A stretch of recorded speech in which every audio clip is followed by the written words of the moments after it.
Plan Tracker Live session. My name's Mel, and joining me here once again today is our founder and managing director, Elisa James. Elisa, welcome to another session.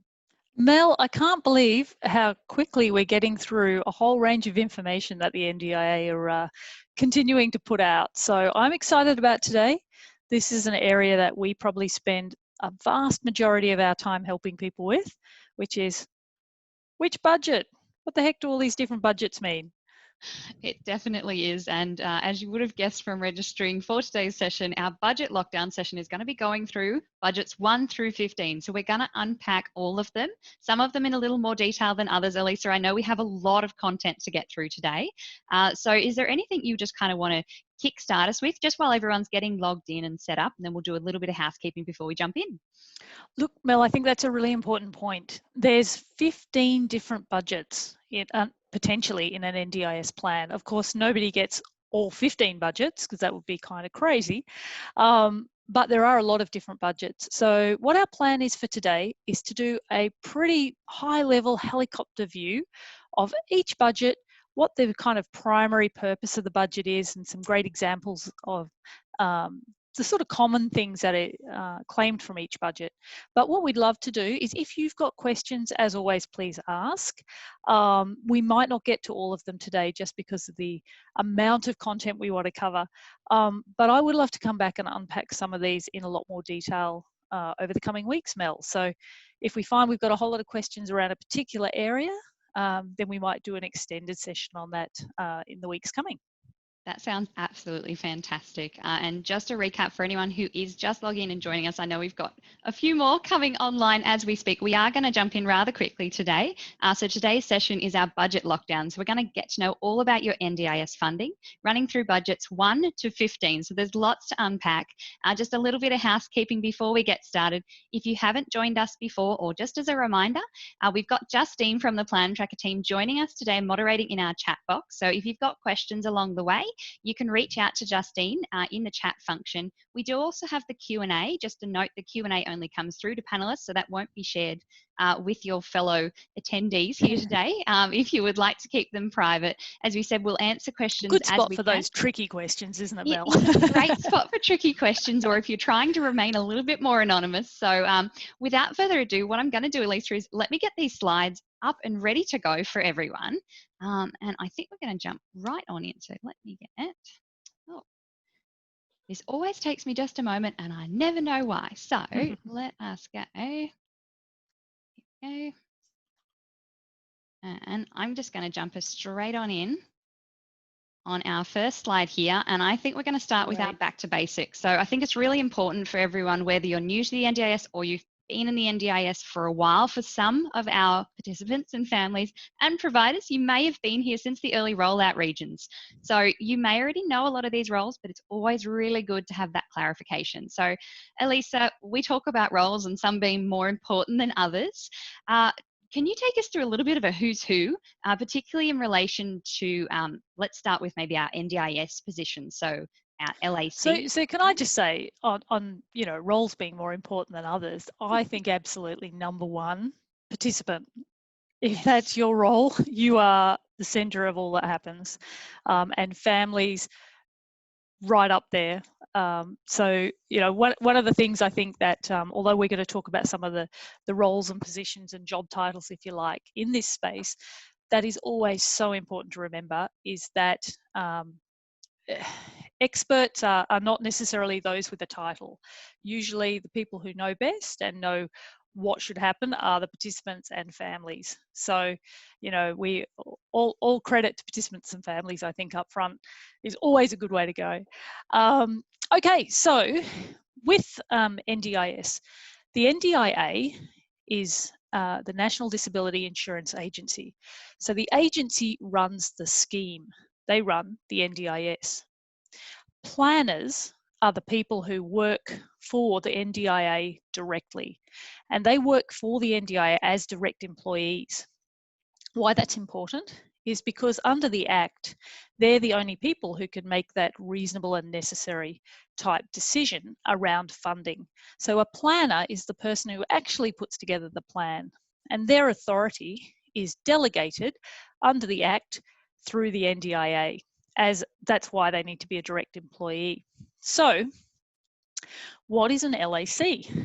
Well, an LAC is also known as a local area coordinator, and their job is basically to act as kind of like a go-between the participant and the planner.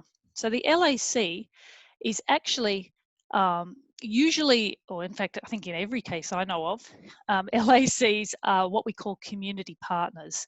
So they are usually larger organisations who work on behalf of the NDIA.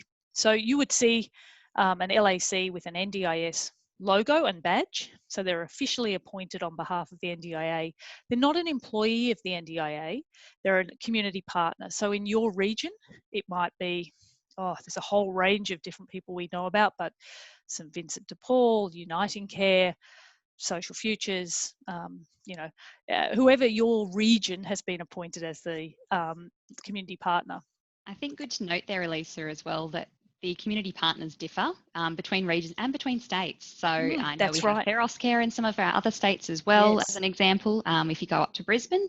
So it's really good to note that just because we're naming a few, that doesn't mean that's all that's available. No, there are quite a number, and they can change. So it's a contract that organisation has with the agency, which can change. So watch out for that. So the LAC's job is to go out and have the planning meeting with a participant. So they'll come out and collect information. At the moment, some of that's being done over the phone. We've talked about that before, so I won't go there now. But they collect the information, which is then passed on to the planner, who often the participant will never meet, doesn't know the name of, and will never see, for the planner to then, the NDIA planner to then make their decisions around the plan. Obviously, there's some concerns about how that process works and how some more transparency in there would really help. And the Tune review, which was released earlier this year, or late last year, has raised a number of those issues. So we're yet to see significant change in that process, but that's how it's currently working. The next key person you might have heard of in this space is what we call a support coordinator, sometimes known, seen and written as SC for support coordination, and sometimes as COS or COS.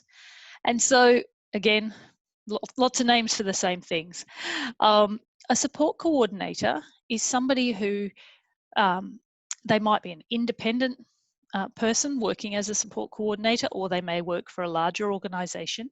They're usually a third-party, independent type person that you, if you are a participant, can engage to help you to connect in with supports. Now, funding for support coordinators, as we see when we go through our budgets, comes from one particular budget. And in the short term, we'll talk about it when we get there, can also come from our core supports. Their job is really to help you connect if you're having trouble finding a therapist or support workers, to just help you to be able to do that, as well as to help you with some budgeting and planning out how to get the most out of your funding. The next one, of course, is one of our favourite, which is what we at Plan Tracker do, and we are plan managers. And so a plan manager, again, you have to be a registered NDIS plan manager. Not anybody can just be a plan manager, must be registered with the agency. And generally, we kind of think about it as a financial intermediary service, which is just a fancy way of saying helping do the admin and make sure that your providers get paid.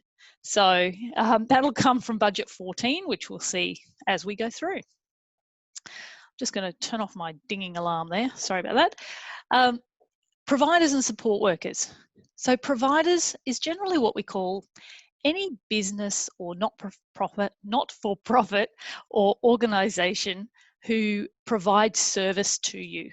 So that might be in the form of therapy, it might be support worker, it might be coaching and training, a whole range of different supports and services that you can purchase from providers. Support workers are just a particular type of provider, and that is usually somebody who provides direct care or assistance with daily life. So that person who helps you out at home, or who helps you out as you go out and need some assistance getting out into the community. There we go. Fantastic. Lovely. All right. So I think that's a really good foundation for everyone to just kind of get reacquainted with. And I know we've had a question come in, Elisa, and I'm going to pose this one to you because I know that we see it a lot over the phone and on social media as well. With regards to our LAC, so our local area coordinator versus a planner, is there any way that I can request as a participant to meet directly with a planner if I'm maybe not having the best experience with my local area coordinator? You can. Generally, what would happen if you're not happy with your LAC, generally what you would do is go through that same organisation to either request a different LAC or to have your situation considered separately. You can directly request to skip the LAC process and go direct to the planner. I think the theory is that that should work every time. I'm not sure that it does, but that's the theory. There's also, Mel, a number of planners where if your needs are more complex, there's a team of complex planners who often you'll find that they don't use the LAC process at all, and for people with complex needs and on that complex pathway, they would go direct to their planner. Fantastic. That's a really good note. And to our anonymous attendee who asked that question, I hope that answers it for you. Next up, Elisa, I'd love to talk about building your team. Now, we often hear the words formal and informal thrown around a bit. Are you able to clarify what a formal support is versus an informal support? And really, Mel, the easiest way to think about those two is paid and unpaid. So formal supports tend to be those supports or those people or organisations who you pay for their service. It may include things, and you'll see it on a plan, where it'll say things like even GPs or paediatricians or other kind of external supports provided by other government departments. Informal supports tends to be family members, community groups that you might be a part of. Anyone who generally isn't paid and is there as part of your community, a super important part of your community, actually. Fantastic. All right. Now, with timing in mind, the next topic I'd love to move us along to, if you're ready, is managing funding. So we have lots of questions and a lot of confusion. I'm just going to be honest. We probably have these conversations every day in the Plan Tracker office, whether we're training new team members to come on board with us, or we're also talking in the community to fellow providers and, of course, to our participants and families. So do you want to just run us through the 3 different styles? And Justine, I'll ask you to share a fantastic resource for everyone in the chat box for us whilst we talk through these. But Elisa, let's go from the top. We've got 3 styles. So what's agency, plan and self? Okay. Well, the first really important note, Mel, before we jump in, is that it's not always a plan that's managed in one way. Often, it's different budgets can be managed in different ways. And in fact, the same budget can be managed in multiple ways. So just, to add layer upon layer of complexity there, but also flexibility actually is what it allows for. So let's talk about the 3. The first one I want to start with is agency management. And so you'll see on a plan, it will say something like, these funds will be managed by your registered NDIA provider. So in other words, that's where if your funding is agency managed, and that generally it can be for a whole plan, or generally the sort of budgets we see are improved relationships and sometimes support coordination. They tend to be the most common that become agency managed. And plan management, of course, is always, because you have to be a registered provider to provide service. And so first key there, you have to use a registered provider. So they have to be NDIA registered or they won't be able to be paid. So just because they're great at their job, just because you'd like to use them, if that particular part of your funding is agency managed, the only way the funding is going to be released is by using a registered, NDIA registered provider. You do also need to stick to the price guide, and that includes price guide rates, maximum rates, etc. So you're fairly restricted in your choices if you go with an agency managed approach. The other 2 choices are plan management and self-management. So self-management is kind of the other extreme from agency management. So with self-management, the onus of doing the administration part, the claiming for funding and paying your bills is on you as a self-manager. There's some requirements there. It means that you can, well, first of all, it means you can use any provider. Doesn't have to be registered or not registered with the agency. So you've got a much greater pool of people to choose from. You're not limited to the price guide. So if you want to pay over the price guide for a particular service, you can choose to do that. When you do your claiming, you claim at the category level. So you just say, I'm claiming X amount of dollars for a support worker from this date to this date out of this budget. So it's pretty straightforward and simple. You do need to keep good records. You do need to manage your budgets. And you do need to be able to check out and make sure you're choosing good providers as you go. Fantastic. Can I just add a little caveat there? Sure. With regards to using any provider, always keeping in mind that supports and services that you're either using or thinking about using should be disability related, related to the disability and to the goals in your NDIS plan. So it's not a free for all. It's just good to keep that front of mind that supports and services you may find after you create your plan, Elisa, for example, is it okay if I've planned for X, Y, Z and then I find a new provider that maybe offers a support or service that would still help me meet my goals? Can I still include them in my plan? Yeah, when you're looking at choosing a provider, and let's not get too far down that rabbit trail right now, Mel, because I know how far we've got to go today. But you're looking for things like make sure they fit for purpose. So if you're looking for a physio, make sure they're a registered physio.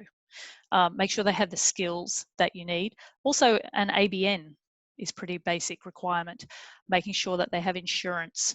As a self-manager, you may choose to directly employ. There's a whole range of different options available and quite a number of resources out there for people who are self-managing.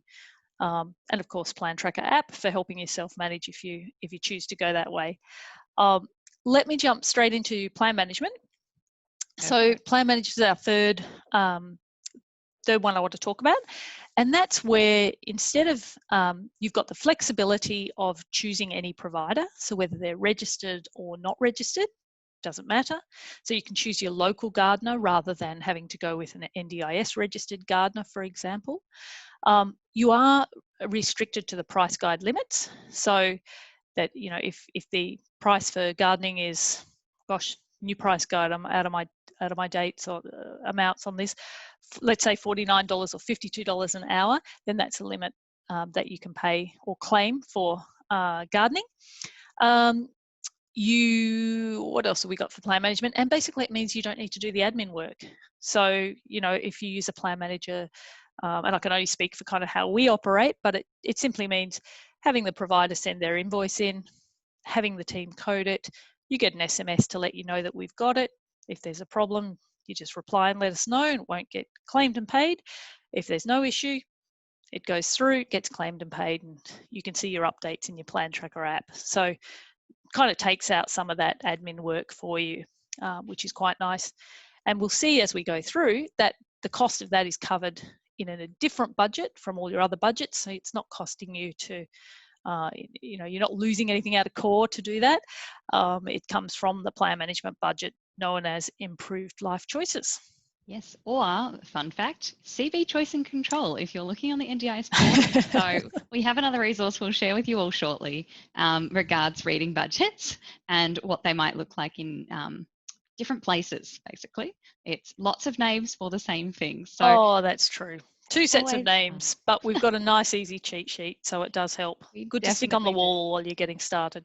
It definitely is. I know I have a few of them around, so I'm always referencing back. Now, always good to note as well for anyone, if your funding is, say, agency managed, so if all of your budgets are agency managed and you're wanting to switch, Elisa, is there an easy way that we can switch across if we're in the middle of a plan, or do we have to wait for plan review? Generally, if you do get your budget, if you do get your plan and you think, oh no, I didn't want that, I need supposed to be another way, throw your hands up really quickly, get in contact with your LAC and request that the plan gets changed. changing a plan is kind of interesting. You would think that it'd be just a simple thing to swap some things over. Sometimes it's not that simple. And in fact, often they have to, in fact, most of the time, it requires a complete plan, a new plan with new plan dates. So you won't get a lot of love in the middle of the plan wanting to swap over from plan management styles generally. But at the moment with COVID on, the agency is saying that they're making that easier, especially if you're moving from agency to either plan or self. So look, worth a conversation. Fantastic. And I think those conversations are always where we come back to. Communication is really key in the NDIS, whether it's between your team, your providers, support coordinator, your plan manager. Communication is the best place to start.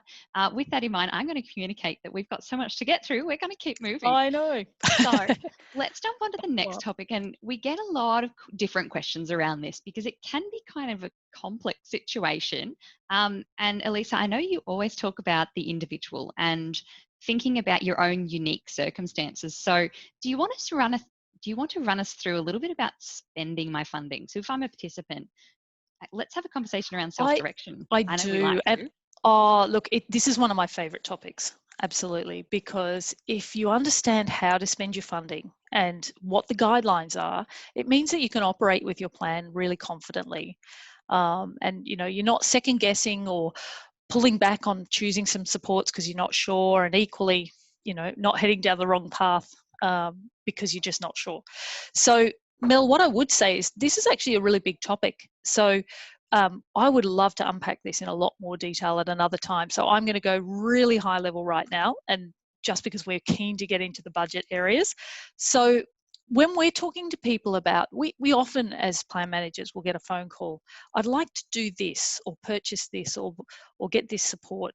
Does it fit in my plan? And you're absolutely right. The first thing is every plan is different. Often people will ask, well, surely by now there should be a list of things I can buy or a list of things I can do. And there's not under each budget or under the NDIS generally. There's no what we would call a shopping list of supports.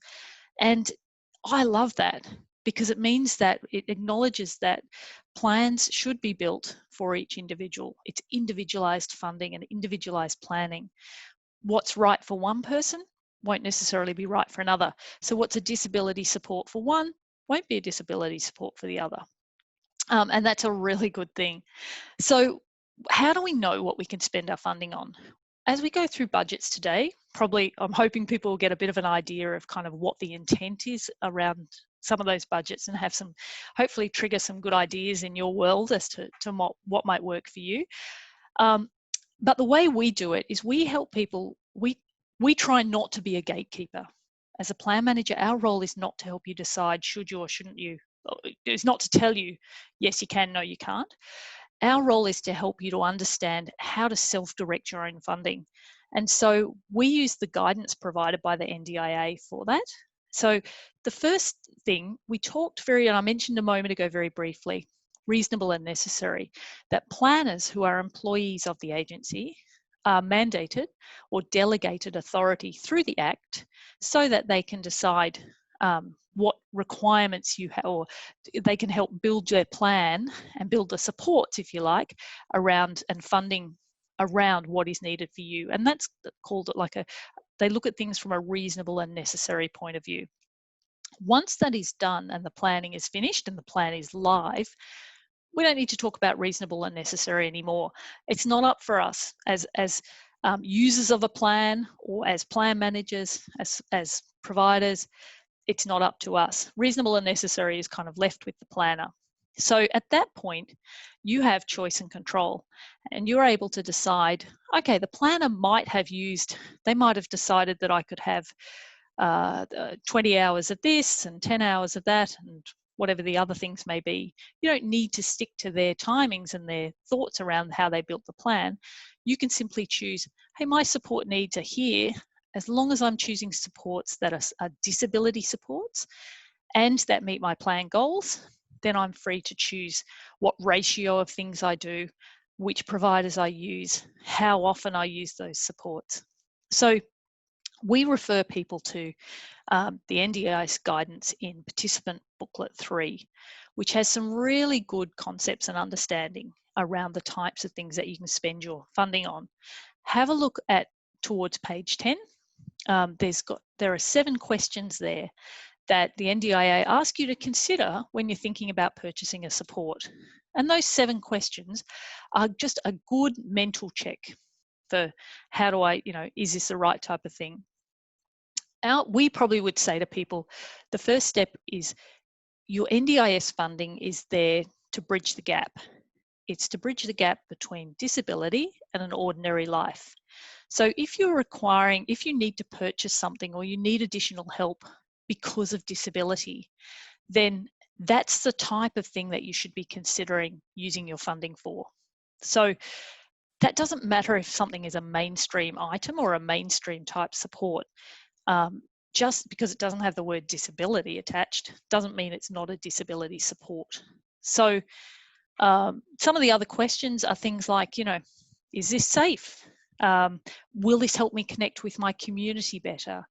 One talks about, is this support reasonably priced? Is it best value for money? Could we get the same value from different supports?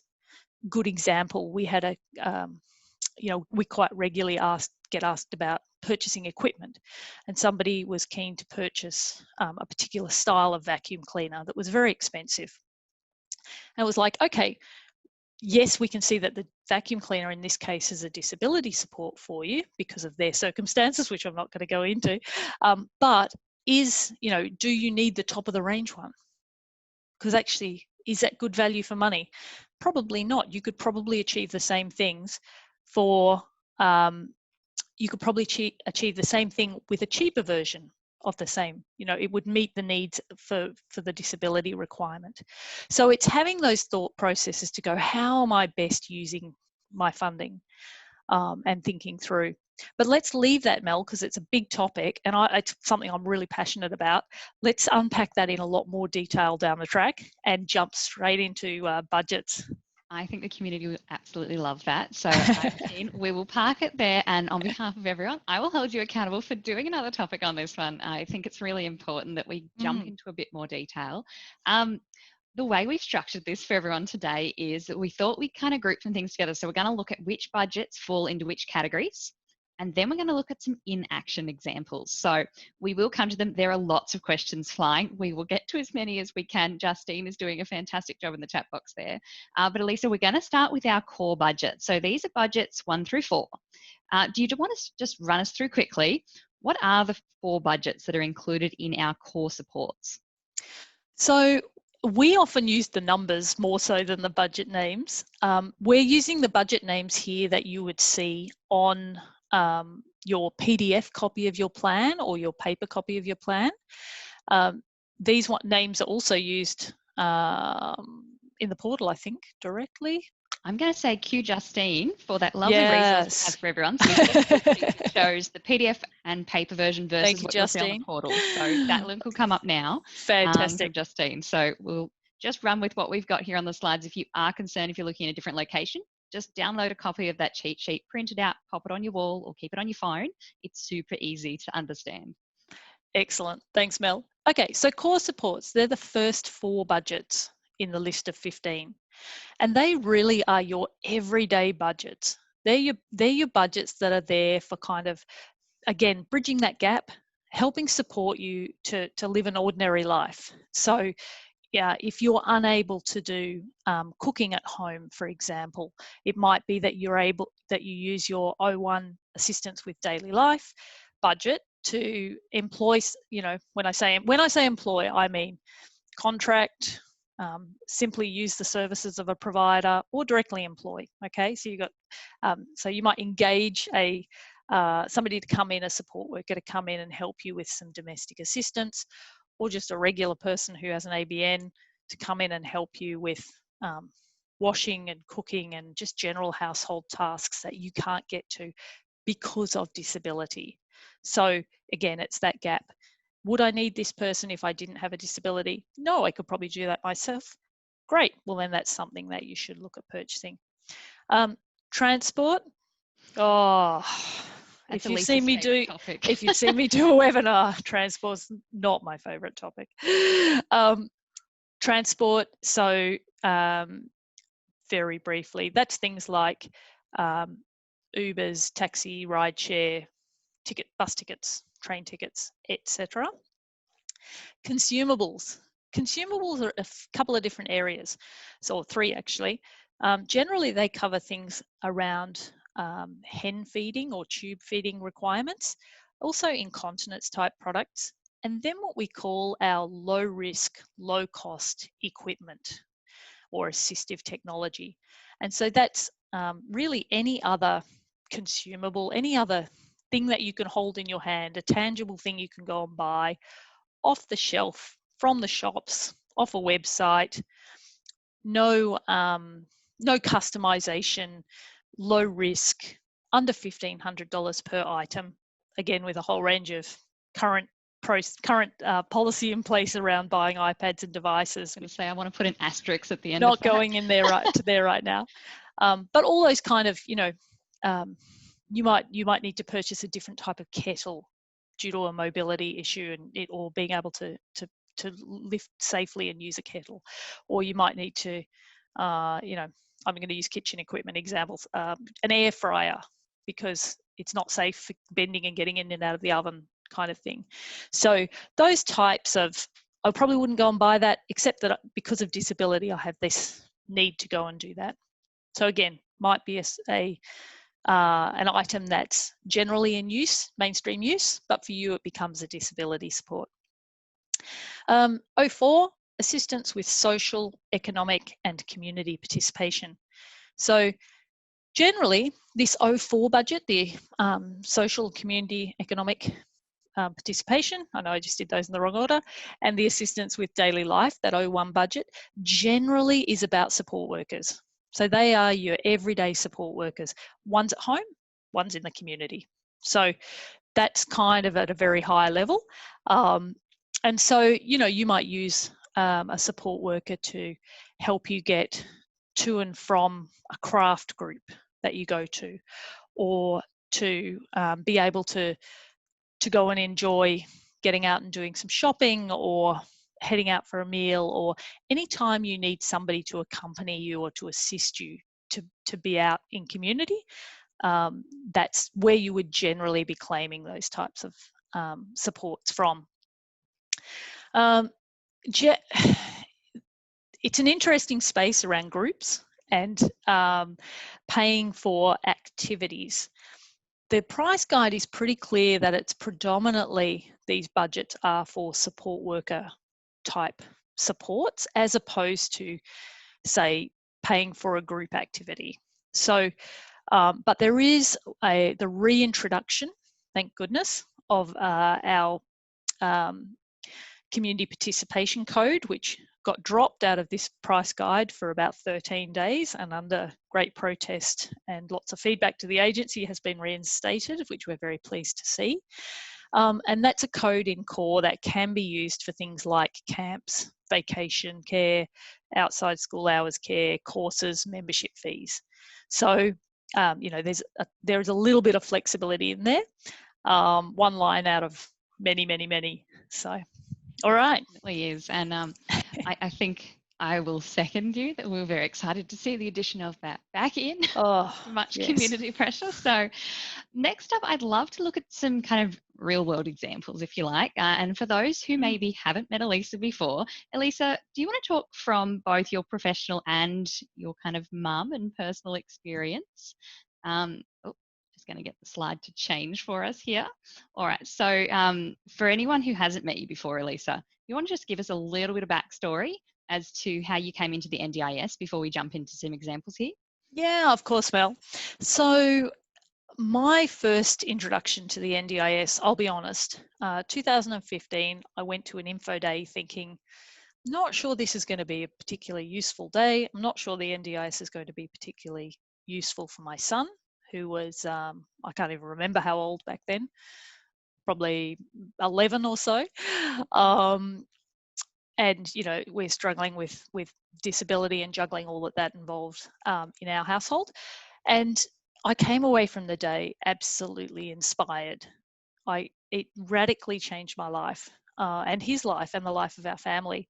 And what changed is it changed my thinking. I suddenly went from, gosh, we've had a respite package with an agency that I don't know, don't love, and is never available when I need them, which is, school holidays would be great, thanks. Whoops, sorry, all our workers are busy on day programs.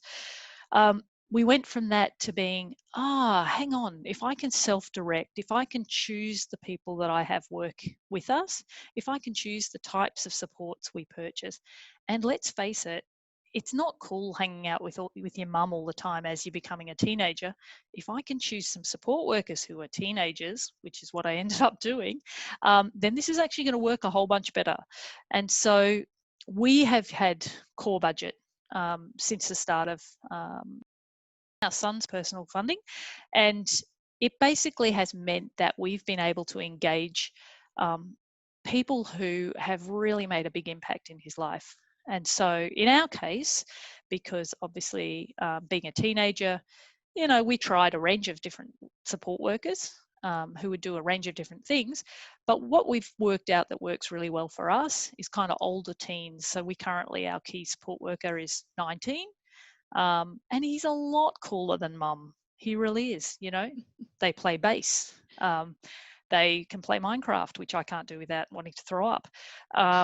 They, go out and buy burgers and hang out and go to youth group. And we'll be attending a camp, hopefully COVID forgiving us and being a bit more nice. So next year. So the sorts of things that we've used CORE for have really been that sort of peer support that also gives the family a break and means that we can spend some time with other kids. And I guess the other thing we've used CORE for has been some of those consumables that have really helped. So in our situation, creating some chill out space, using, being able to get one of those great big floppy bean bags that don't make terrible noises when you crash onto them. So things like that, a whiteboard for daily run sheets to go onto. Just practical things along the way that have made a big difference.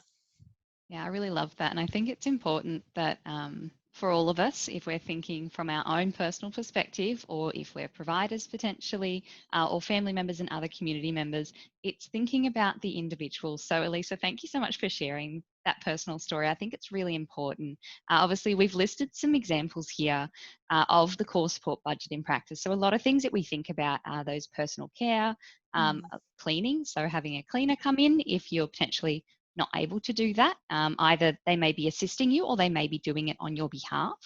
I know we see both ends of that. Gardening. So a lot of us, I know I've had examples in the community of some of our participants who will have a gardener come over so they can actually work with them, or they might have a support worker. So they can work with their support worker to do something that they love, which is gardening, but they need support to do so. So it's thinking about what really suits your own individual needs. And where, again, Elisa, coming back to what you said so beautifully before around, is it because of your disability that you can't do something, or you maybe can't access, that you can have support to come and assist you with that? So there's lots and lots of examples here. I don't think we'll get too bogged down in these. I think your story was absolutely heartwarming to me to hear again. And for those who haven't heard that before, thinking about, I love that your son's able to go out and get burgers and kind of hang out and play Minecraft. And I'm totally with you. That absolutely makes me ill. Each to their own, I always say. So exactly. Yeah. Fantastic. All right, I think we're going to jump into our next category here, which is capital funding. So we've got two of our budget categories falling under this. So we have our 05 for assistive technology. As Elisa mentioned, we tend to refer with numbers instead of names sometimes, so we're going to give you both. And 06, which is our home modifications, and what's commonly referred to as SDA, which is specialised disability accommodation. So Elisa, do you want to talk a little bit about kind of what these are, and then we'll look at some examples together? Yeah, thanks, Mel. So again, not every plan will have every budget category. Most commonly out of these, we would see the assistive technology budget. So let's tackle that one first. But before I do, capital simply means big cost items or big pieces of infrastructure is generally what we would refer to as capital. So that might be, under assistive technology, that might be you know, a more expensive piece of equipment, such as that needs to be very specific for that person, such as, for example, a hoist. A hoist would be something where you would need to have had an OT come and assess and make sure that you've got the right type. The recommendation is for the right type of hoist, for the right strength, for the right positioning. It's an expensive investment in a big piece of equipment. So it's not something you buy off the shelf. It's always over $1,500 per item. Anything immediately over that price is considered capital rather than coming from a consumable. And there's always generally a higher risk. So something that needs to be specifically for that person. So the sorts of things we would see, particular types of chairs, AFOs, we would see things like, so another good example, wheelchairs, anything that needs to really be assessed by an OT for your specific requirements. There's a little bit of a middle ground here that the NDIA introduced nearly a year ago, which is what we call mid-cost AT, or mid-cost assistive tech. And that's items that are generally between that $1,500 and $5,000 price bracket. Now, what happened is that the AT team got swamped. That's the reality. They got absolutely hammered at the start of rollout and for the first while under the scheme. And so it was taking a ridiculous amount of time, up to 9-10 months for quotes and recommendations to be assessed to get the, yes, you can go ahead and buy that. And here's the funding in your plan. And so, and people were really suffering because these thick pieces of equipment are needed, you know. And so what the agency has done is been to introduce mid-cost AT, that 1,500 to 5,000 limit. So if you have a piece of equipment that you need that isn't particularly high risk or need a major assessment done on it, then you can present that at planning. So at the point you do your planning meeting, and often have it included in your plan. It does have to be specifically identified in your plan and funding put in there. But if you're using a plan manager or you're self-managing, they will generally already have allocated the money. So, and it'll be there ready for you to spend it once your plan's approved. And it will say it's specifically for this piece of equipment. So it's good to be prepped for planning meetings. 06, home mods, that's pretty self-explanatory. You know, modification to the actual house. So usually bathroom mods, kitchen mods, some ramps, some rails. Some of those ramps and rails have been moved into that lower risk area. So if your ramp is under a certain size, elevation, so it might be just a ramp that you need to get over a particular little threshold, then generally they will fall into the category that you can claim from core. Or if it's simply a rail to hold on to as you walk up the stairs, for example, that would fall under that low risk category as well, which makes life a little bit easier. But for any of the bigger priced items and the real modifications, that goes through home mods. SDA, Specialist Disability Accommodation, that's a whole section unto itself. So we're not going to unpack really any of that today, except to say that that comes out of that 06 budget and is a big process that if you're embarking upon, you will usually have had quite a number of specialist support coordination hours allocated in a previous plan to help you investigate that and to then move down that pathway of working out what SDA requirements that you have. Fantastic. All right. And as you said, we will definitely unpack some of these in some later sessions as we're going through. Now, I just want to have a look at some of these in practice. So capital funding can sometimes be a little bit confusing. We can go a little bit grand scale or we can go a little bit small or somewhere in between. So what are some sort of examples that you might like to run us through, Elisa, of those kind of, whether they're home modifications or assistive tech? I know you've mentioned a couple already. Yeah. Okay. So under that assistive tech budget, again, vehicle mods, as you've got there, Mel. So it's kind of where it's helpful to think about these things. And I know the NDIA has used the car example many, many times. A car itself the need for a vehicle is a pretty standard household expense for most Australian families. So generally the NDIA, or pretty much exclusively, the NDIA will not fund the cost of a car. What they will fund though is the modification that you require to the car because of disability. So again, it's that gap, right? It's that, would I need this modification if I didn't have a disability? No. Okay, then therefore it's probably claimable or fundable, that gap. So whole range of whatever vehicle modifications you require, and that can be right through from driving to wheelchair access to wheelchair carrying and all sorts of things going on. Other things, communication devices, some of those are listed, whether it's communication or visual devices or hearing type devices. A lot of those come under that more expensive need and assessment. Let's make sure we cover them properly type space. Tablets and Proloquo to Go. Proloquo to Go is one of those apps that helps you go text to voice or icon to voice. We hear it daily in our house. Sometimes with an English accent, I believe. Yes, and when we're trying to be really annoying to your mum, the Queen comes out. No. Yes, it's quite funny.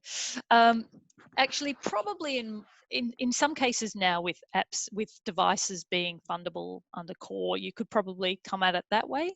But generally for software and big, it's a $400 software purchase for Prolo, generally that would come under the capital funding. But again, it just depends. It's worth mentioning in your review. Ramps we've covered. Hoist, wheelchairs, bed. Yep, any of that really big stuff.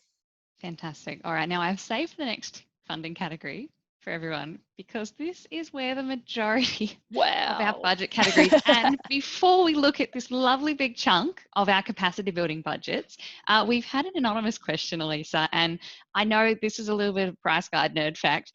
Are the budget numbers that we're using exclusively to Plan Tracker, or are they from the NDIS? That is an excellent question. They're actually the NDIS numbers. And very nicely, when the NDIS put out their what's called their price guide catalogue, which goes alongside the price guide. So the price guide is the Word document that gives you lots of nice explanations of things and how it all hangs together. Then there's the catalogue, which is a whopping great big Excel spreadsheet of, I haven't looked lately, I think it's somewhere around 750, 800 line items that we as plan managers and any of your registered providers, if you've got an agency registered budget, will need to choose which line item to attach your claim to make your claim go through. So those big numbers have some purpose behind them. And the first piece, the first 2 digits, matches the number of the budget. So, for example, in now I'm going to get myself into trouble. Let's say 04 budget. So if we were looking at a support worker out in community, we might use the code 04 _ 104 _ a whole bunch of other numbers that we don't need to remember. But the bit we know is the 04 at the beginning means that's coming from that 04 social and economic and community participation budget. Fantastic. I love that clarity. It's kind of like little NDIS barcodes in the price guide, if you like. Or sorry, that's exactly what it's like. Yeah. But yes, we tend to abbreviate it just down to the first 2 codes. It makes it nice and easy. So I hope that answers your question. But you know what? If you're a participant, you don't need to know those price codes. So don't panic. You don't need to know all of that. You just kind of need to know what type, which budget it's most likely to come from, so you can help your planning process. If you are using a plan manager, you can always ask them, hey, what's the price for that particular, what's the maximum for that particular code or that particular area that I want. You tell them what you want in real life everyday words, and that's their job to figure out the rest of the detail. Fantastic. All right. So let's jump back into our capacity building mindsets here. What exactly is a capacity building budget? What's the intention behind it? Okay. So it's easiest to think about it as kind of the opposite of core. So core is your everyday. It's like I've just got to get out of bed and make life work today budget. Whether that's at home or out in community, make life work. Capacity building is, as it says in the name, it's about increasing your ability to do something or your ability to cope with or manage with something. The idea being, in theory, remembering that the NDIA, and the clues in the name, is an insurance scheme. So what's great about that is that there's a focus on building capacity early. So what you should find in theory, and again, we're so new into the scheme that we haven't had 10 years or 15 years to see how this really rolls out, but it should be that you would do more of your capacity building in your earlier plans, and then get to a point where you're doing less capacity building and more continuing with core type supports. So, if you do a whole bunch of work in therapy, for example, then that may mean that you don't need as much therapy going forward, and your core stays the same, or your core may even go down. So capacity is about increasing your ability, which is great. There are a couple of budgets in there that have nothing to do with that, and are just kind of lumped in just to keep it interesting. That's always the fun of it. The random outliers that are just, we're going to pop them there. We didn't have anywhere. We'll just tuck them in. Exactly. We do have a quick question for you whilst we're on this topic before we jump into a little bit of a deep dive on a few of these budgets. So Nina, this question is from you. Can underutilized budgets or funding in my core supports, can that be repurposed and used towards capacity building budgets? So is there flexibility to move funding? Look, okay. It would be lovely if it was easy. It used to be a complete no. And then there was promise from Minister Robert back in February that we would get flexibility. So that ability to really see it as one big bucket and choose where how you're going to use your funding to meet your immediate and ongoing needs. However, that hasn't eventuated. We were hoping, and we were told that it would be 1 July, that increased flexibility would come through.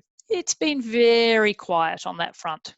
Crickets, in fact, nothing, not a peep from the agency on it. It's been a little bit like, yeah, we hoped, but, and look, sound effect button. Exactly. I think it's probably to do with the business system. The NDIS portal and business system just is a little clunky and pretty tricky to do that with. However, as part of the COVID response, the agency has announced that they will help you if you find that you've got a lot of funding in one area and you want to move it to another area. They will be able to do that for you. So there's a few different practical elements on how that works. I'm not going to spend time on it now. Suffice to say, call the 1-800 number, say to them, I would like to move money from one budget to another because for whatever reason, generally throwing the word COVID is a good idea. And because generally that's why your plans have changed. Let's face it, that's pretty much changed everybody's world lately. And they will be able to do that for you. Word of warning, they can't do it on a plan that's expired. So if your plan is coming towards the end and you're thinking about doing it, get in sooner rather than later. And make that change. That is a very great piece of advice. All right, conscious of everyone's time, we're going to jump into our next topic, which is one of our capacity building budgets. So support coordination. We touched on this briefly earlier. So let's go top level, Elisa. I know that we talk about support coordinators having lots of names, which we ran through earlier. Mm-hmm. What exactly is a support coordinator? Just super top level for us. So really, their role is a very important one. They will help you unpack your plan, which means to go through it specific to you and understand how it applies to you. As plan managers, we can answer questions in a general way, but we haven't met you. We haven't sat down with you. We haven't really unpacked what's important for you, like a support coordinator has the ability to do. They may have 20 hours of support coordination available in the funding that you've got available to engage with. So it gives you longer. They can really work alongside you as part of your team and help you to kind of engage with supports, think about different supports, think about different options. You may have support coordination for a specific reason, like investigating housing. It might be because your needs are more complex, or because simply you don't have this, you haven't developed yet the skills of finding those supports yourself. About 48% of plans have support coordination, so it's not a standard. It's not a it's something that you need to request and show that you have a genuine need for. We know a lot of people who we think should absolutely have support coordination and get knocked back. So you do need to go in to any planning meeting fairly well armed if you think you are going to need support coordination. Fantastic. All right. And now I've got a few quick quiz questions for you on this topic. All right. Is support coordination funded under its own budget category?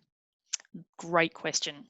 And Mel, can I mention also that we've actually only got 5 minutes left. So I'm very well aware. Rather than rushing through the lot, let's unpack this space well, and we might have to come back. Sorry for everybody that we didn't get right through the end, and finish off the other budgets at a different time, rather than rush it and not give you good information. So support coordination is generally funded only under this 07 budget. And when you are requesting funding for it, just be careful to request that it's either plan managed or self-managed, if that's how you've got the rest of your plan going. Because sometimes planners just decide to just make that one budget NDIA managed, which reduces your opportunity to use a wider variety of providers. Because of COVID, this has been one of those COVID changes. What the agency has done is they've actually introduced some extra support coordination lines into core. So at the moment, and this is under review at the end of September, so by 30th of September, they're going to review it. There's a lot of people in the community fighting to keep it in core because it gives you a lot more flexibility, but we'll see how we go. So for right now, up until 30th of September, you've got some lines under core. So if you've used all of your support coordination budget and you need some more, you can definitely use your core for that. Or if you've never had support coordination and you would like to engage a support coordinator, you can use your core funding. I believe there is a caveat on that. That's it. If you want to touch on that quickly, there was an update to wording that we saw with regards to our LAC involvement in this. Exactly. That's right, Mel. So the caveat is, if you are going to use your support coordination under core, then what you need to do is get in touch with your LAC first, your local area coordinator, and say to them, hey, I need some more support in this space. So local areas coordinators are at some level supposed to actually help you connect into supports if you're struggling in that space. The experience we've heard and had across the country is that generally that doesn't happen to the degree that most people need. So in the little wording change here for support coordination is make sure you have checked in with that's not the wording, but the idea being check in with your LAC first, and then go ahead and use your support coordination funding out of core. Fantastic. Thank you so much for clarifying that. All right. Now, the next question on my lovely quick quiz here is levels or categories in support coordination. Are there kind of different categorizations for? Yeah, there are actually. There are 3. The most basic is, I'm going to get my wording wrong. It's like, it's not community connection. If anyone's on the chat and knows what it is, you can tell me. But it's basically a fairly low level. It's the lowest level of the 3, and it's kind of just a connector, support connection. Thank you, Justine. So it's support connection, which I think comes in only around kind of the same rate as support workers at about $54, $55 an hour. The standard, most common one that you'll see in a plan though is the next level, which is what we call support coordination. And support coordination comes in at that higher hourly rate. So coordination of supports were done by a support coordinator, and it was $96 an hour. I think it's gone to 98 something per hour, and they will $100.14. I was going to say, thanks, Justine. Up a little. See, this is good. This is good. So it's a higher level. Generally, the type of people that will do this role, there's no requirement for them to have a particular level of qualification. You may find that you've got a support coordinator who has incredible lived experience and actually a fantastic coordinator, and it's just so good that that's the case. Or you may find that you're working with somebody who has tertiary qualifications, either through TAFE or even university degrees such as social work, for example. The next top level or the highest paying level of support coordination is called specialist support coordination, and that's at a much higher rate. And really that's what we call level 3, and generally that's in a plan where there's either a lot of complexity or there's a particular area that needs investigation, like accommodation, so SDA. You'll often find that that's allocated in at that level. Fantastic. All right. Now, there is one lovely bolded section at the bottom of this slide for anyone reading the screen, which is in regards to psychosocial recovery coaches. So with our new price guide, so our I'm going to say the wrong dates, 2020 to 2021. Current price guide. Way. Let's just do current price guide. Next year's. So the current price guide that started on the 1st of July, 2020, we saw the addition of psychosocial recovery coaches, and I believe they're included under our support coordination budget. Is that right? That's right. They're sitting in under that 07 budget. They're at a lower rate than our kind of standard or level 2 support coordination or coordination of supports. So they sit at a slightly lower rate. The NDIA has just started to give information about what they encompass, which is helpful. So there has been a release of new information off the NDIA site. Due to time today, I'm not going to go into too much detail, but you could have a look on the NDIA site for that document. It's a one-pager. Just popped a link up for everyone. Justine, you're a champion, on fire today. Thanks for that. But generally in that space, the people that are providing that psychosocial recovery coaching space do need to have experience in the mental health space and or qualifications. So it seems to me to be fitting into that higher level or higher level of support being provided or expertise than, say, a standard support worker. Not that there's anything standard about support workers. We love support workers. Truly, really, really do. But there is that specialist approach around mental health and that psychosocial area, which is really good to see.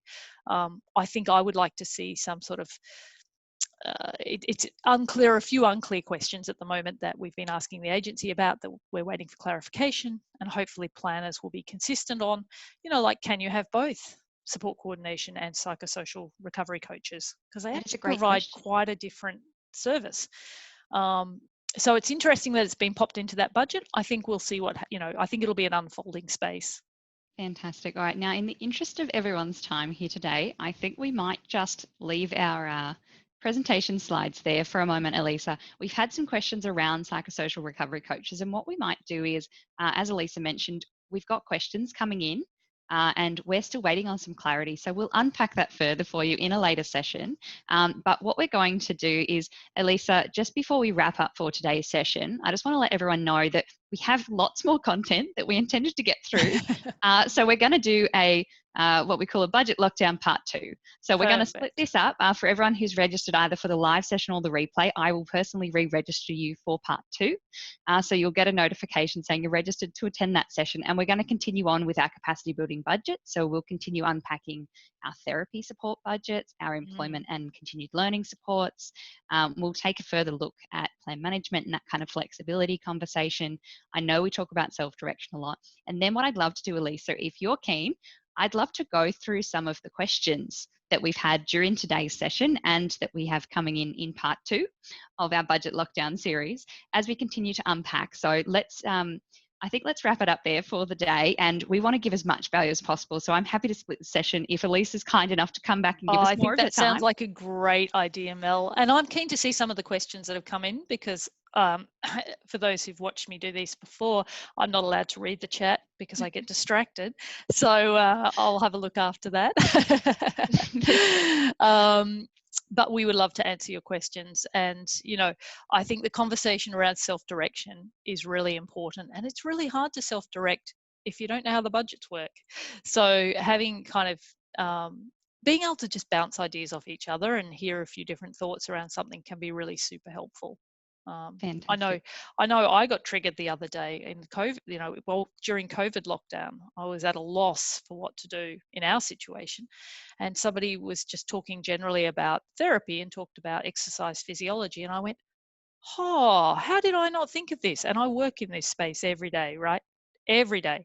And yet that was enough to trigger me to go, actually, that could make a great difference to our world. And it has. So, thank goodness for Zoom and cheap weights from Kmart. I absolutely love that, and I look forward to hearing more about those cheap weights. We will see. All right. Well, thank you so much, Elisa, for taking the time here today and for re-signing on to continue unpacking what has been hugely valuable for myself, and I hope for all of our community who are watching, whether you're a participant, family member, a fellow provider, or just part of the wider community wanting to learn more. We're really eager to keep bringing you these sessions. So if there's topics you're interested in or you've got questions, always feel free to reach out to the team at Plan Tracker. Of course, you can reach us on phone on 1800 549 670 or via email hello@plantracker.com.au. Until next time, on behalf of Elisa, myself, and the team at Plan Tracker, we thank you all for taking the time to watch this session. We hope to see you again online sometime very soon, and we'll see you for part 2 of our NDIS budget lockdown series. So until next time, thank you all so much and have a great afternoon. All right, thanks everyone.